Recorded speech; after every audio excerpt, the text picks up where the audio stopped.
Assalamualaikum warahmatullahi wabarakatuh. Di sini kami akan mempresentasikan atau memaparkan materi hasil diskusi kelompok kami tentang penentuan harga pokok berdasarkan proses atau proses costing, mata kuliah akuntansi manajemen.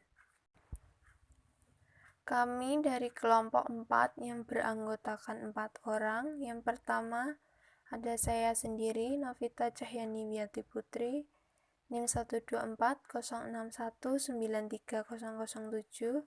Lalu yang kedua ada Dimas Ardiansyah, NIM 12406193017.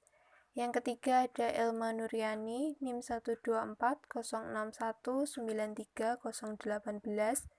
Dan yang terakhir ada Alna Tiarisnaini, NIM 12406193026. Untuk penyampaian materi pertama akan saya sampaikan, yang kedua akan disampaikan oleh Elma Nuryani, lalu materi ketiga akan disampaikan oleh Alna Tiarisnaini, dan yang terakhir akan disampaikan oleh Dimas Ardiansyah. Materi yang pertama yaitu tentang karakteristik kegiatan produksi berdasarkan proses. Dalam proses melakukan aktivitas produksi terdapat ciri-ciri tertentu.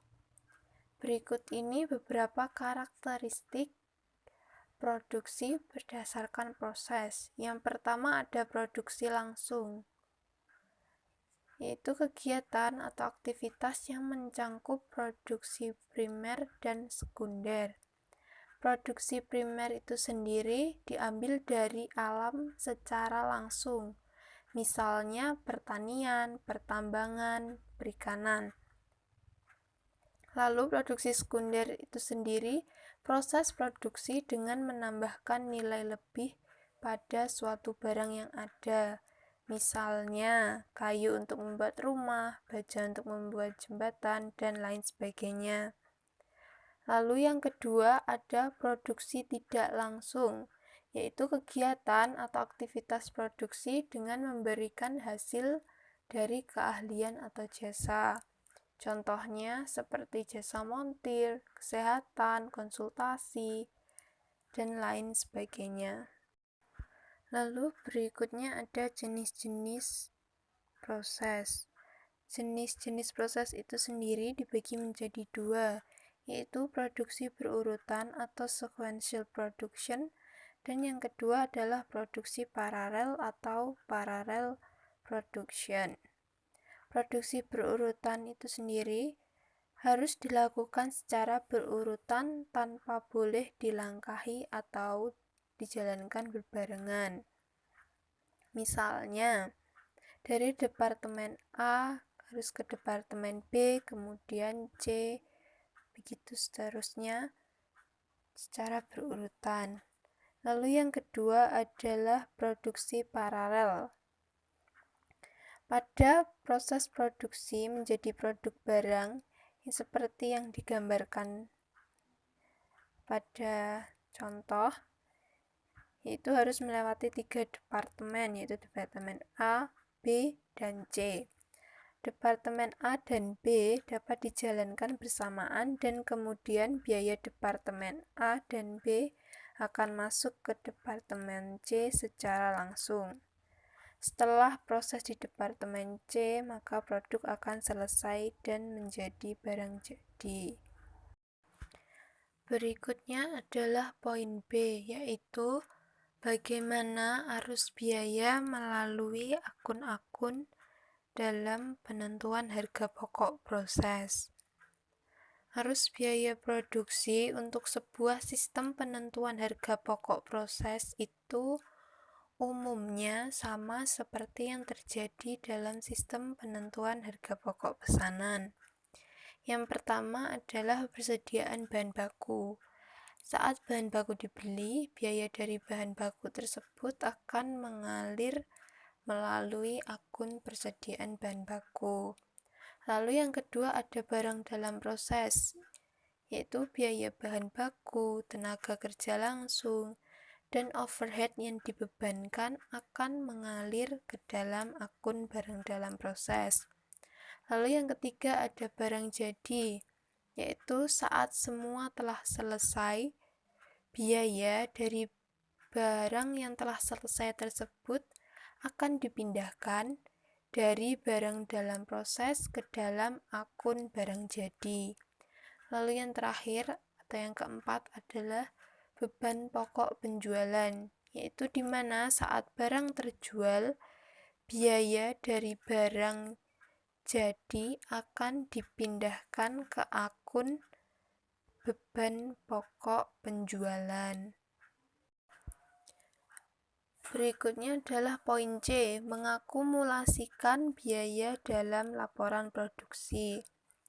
Laporan produksi atau production report yaitu sebuah dokumen yang mengikhtisarkan aktivitas produksi yang terjadi dalam sebuah departemen pemrosesan untuk periode tertentu. Menurut Bustami, laporan biaya produksi setiap departemen memiliki format yang beragam dengan informasi yang menunjukkan pertama adalah schedule kuantitas, yaitu informasi yang berisi tentang produk masuk pada periode yang bersangkutan, lalu produk selesai yang telah ditransfer ke gudang atau departemen berikutnya, lalu produk dalam proses akhir, produk hilang, produk rusak, dan produk cacat.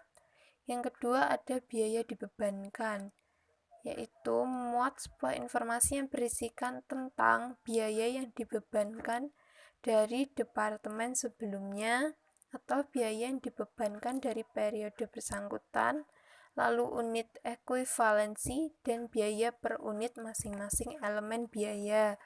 Yang ketiga ada pertanggungjawaban biaya, yaitu memuat informasi tentang biaya yang ditransfer ke departemen berikutnya atau gudang, biaya produk yang hilang akhir proses, biaya produk rusak, biaya produk cacat, atau biaya yang telah diserap untuk produk dalam proses.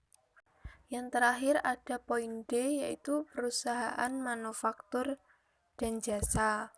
Setiap produk atau jasa yang pada dasarnya bersifat homogen dan diproduksi secara berulang-ulang dapat memperoleh manfaat dari pendekatan penentuan harga pokok proses. Mari kita lihat 3 kemungkinan, yaitu perusahaan manufaktur dan jasa dengan orientasi just in time atau JIT dan perusahaan manufaktur tradisional. Yang pertama ada perusahaan jasa. Pemrosesan cek di sebuah bank, pembersihan gigi oleh higienis, penerbangan udara antara Dallas dan Los Angeles, lalu penyortiran surat berdasarkan kode pos adalah contoh-contoh dari jasa yang bersifat homogen yang diproduksi secara berulang-ulang.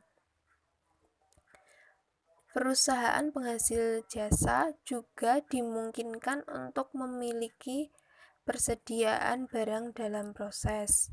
Namun, banyak jasa yang diberikan dengan cepat sehingga tidak ada persediaan barang dalam proses. Lalu yang kedua ada perusahaan manufaktur menggunakan JIT atau just in time, yaitu biasanya perusahaan yang telah menerapkan pendekatan JIT mencoba untuk mengurangi persediaan barang dalam proses sampai ke tingkat yang sangat rendah. Perusahaan yang telah menggunakan JIT biasanya akan mengatur kegiatan manufaktur mereka sehingga penentuan harga pokok proses dapat digunakan untuk menentukan biaya produk. Lalu yang ketiga ada perusahaan manufaktur tradisional. Jika tadi perusahaan manufaktur yang menggunakan JIT menekan persediaan barang dalam proses sampai ke tingkat yang sangat rendah. Di sisi lain, perusahaan manufaktur tradisional dapat memiliki persediaan barang dalam proses awal dan akhir dalam jumlah yang besar, sehingga menyebabkan kerumitan dalam harga pokok proses. Pengaruh persediaan barang dalam proses pada penentuan harga pokok proses. Keberadaan persediaan barang dalam proses menyebabkan dua permasalahan. Yang pertama, mendefinisikan jumlah unit yang diproduksi dapat menyulitkan karena beberapa unit yang diproduksi dalam sebuah periode telah selesai diproduksi, sementara unit yang masih ada di persediaan akhir belum selesai. Hal ini diselesaikan melalui konsep unit produksi ekuivalen. Yang kedua yaitu bagaimana seharusnya biaya dan pekerjaan barang dalam proses awal unit yang belum selesai pada awal periode diperlakukan? Haruskah unit tersebut dihitung dengan biaya pekerjaan periode terkini atau diperlakukan secara terpisah? Dua metode telah dikembangkan untuk memecahkan permasalahan ini, yaitu metode rata-rata tertimbang dan metode FIFO. A. Unit produksi ekuivalen. Secara definisi, barang dalam proses akhir belum selesai proses produksinya. Oleh karena itu, sebuah unit yang telah selesai dan dipindahkan selama sebuah periode tidak sama atau ekuivalen dengan sebuah unit yang ada dalam persediaan barang dalam proses akhir dan biaya yang dilampirkan kepada dua unit tersebut seharusnya berbeda. B. Dua metode memperlakukan persediaan barang dalam proses akhir. Yang pertama yaitu metode penentuan harga pokok rata-rata tertimbang. Beberapa tahap diantaranya yaitu yang pertama, menganalisis arus unit fisik. Yang kedua, menghitung unit ekuivalen. Yang ketiga, menentukan total biaya yang akan diperhitungkan. Yang keempat, menghitung biaya per unit. Dan yang terakhir yaitu membebankan total biaya produksi. Yang kedua yaitu metode penentuan harga pokok FIFO. Memisahkan pekerjaan dan biaya dari unit ekuivalen dalam persediaan awal dari pekerjaan dan biaya dari unit ekuivalen yang diproduksi selama periode terkini. Hanya pekerjaan dan biaya terkini yang digunakan untuk menghitung biaya per unit periode terkini. Diasumsikan bahwa unit dari persediaan awal diselesaikan dan dipindahkan terlebih dahulu. Biaya dari unit persediaan awal terdiri atas biaya dari atas pekerjaan yang diselesaikan pada periode sebelumnya serta biaya periode terkini yang diperlukan untuk menyelesaikannya. Yang ketiga yaitu penentuan harga pokok rata-rata tertimbang. A. Overview metode rata-rata tertimbang. Konsep dasar dan fitur-fitur perhitungan dari metode rata-rata tertimbang diilustrasikan dalam cornerstone yang menggunakan data produksi dari Departemen Percampuran pada bulan Juli. Tujuannya adalah menghitung biaya per unit untuk bulan Juli dan menggunakan biaya per unit ini untuk menilai barang yang dipindahkan keluar dan barang dalam proses akhir, mengukur output dan membebankan biaya. Atau metode rata-rata tertimbang. Mengapa? Metode rata-rata tertimbang menggunakan atau menghitung pekerjaan dan biaya dari periode sebelumnya pada barang dalam proses awal seakan-akan dikerjakan pada periode terkini. Oleh karena itu, unit ekuivalen adalah unit yang telah selesai pada periode terkini ditambahkan dengan unit ekuivalen pada barang dalam proses akhir. Biaya per unit diperoleh dengan membagi perjumlahan biaya yang pada barang dalam proses awal dan biaya periode terkini dengan umat kovalen rata-rata tertimbang. Biaya per unit yang dihasilkan adalah campuran dari biaya per unit periode sebelumnya dan biaya per unit terkini aktual. Penilaian rata-rata tertimbang dari barang yang dipindahkan keluar dan barang yang proses akhir mengikuti pendekatan yang sama dijelaskan dalam cornerstone.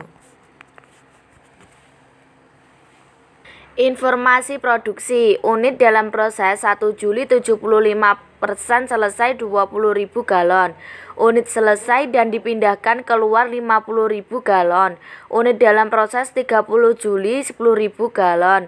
Biaya barang dalam proses 1 Juli $3.525 US.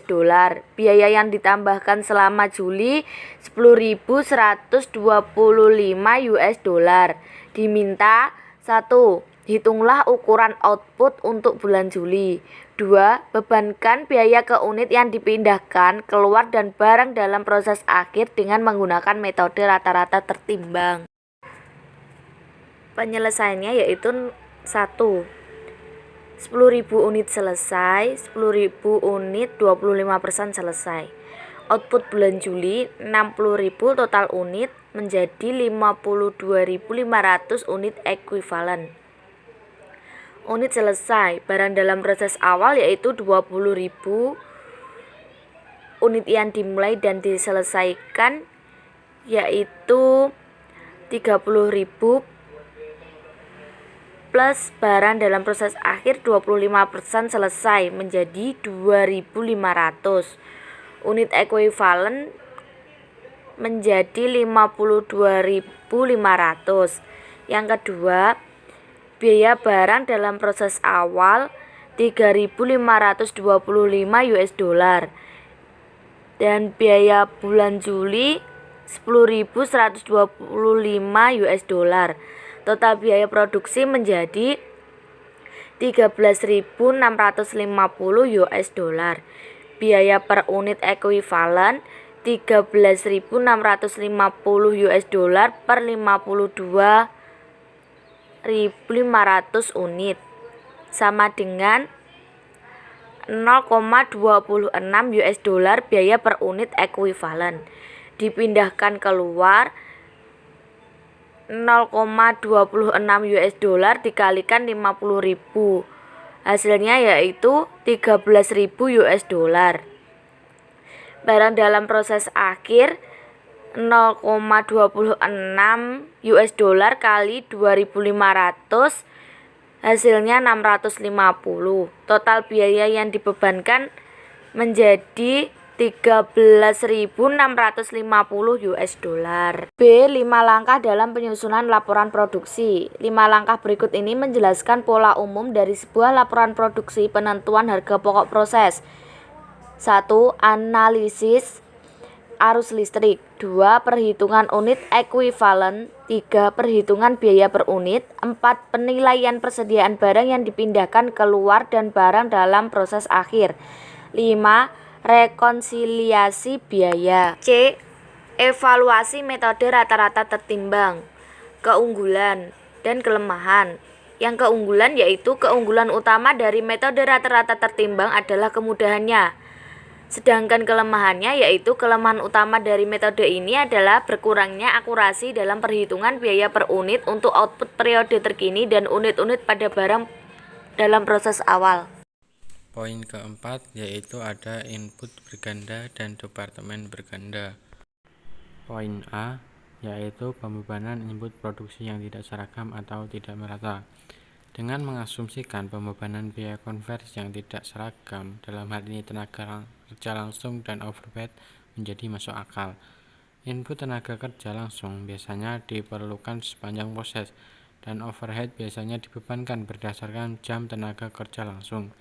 Bahan baku di sisi lain dibebankan secara seragam. Dalam banyak contoh, bahan baku ditambahkan pada saat awal proses atau akhir proses. Poin terakhir yaitu ada poin B, yaitu tentang departemen lebih dari satu atau departemen berganda.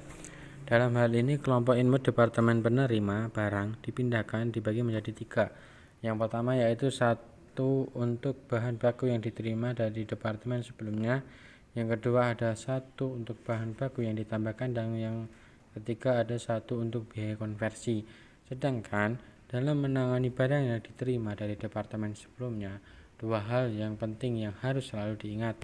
Yang pertama, biaya dari bahan baku ini adalah biaya dari barang yang dipindahkan dan dihitung dari departemen sebelumnya.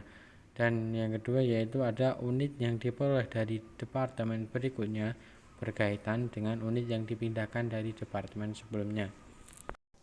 Sekian presentasi yang dapat kami sampaikan. Apabila ada kurang lebihnya kami mohon maaf. Kami akhiri. Wassalamualaikum warahmatullahi wabarakatuh.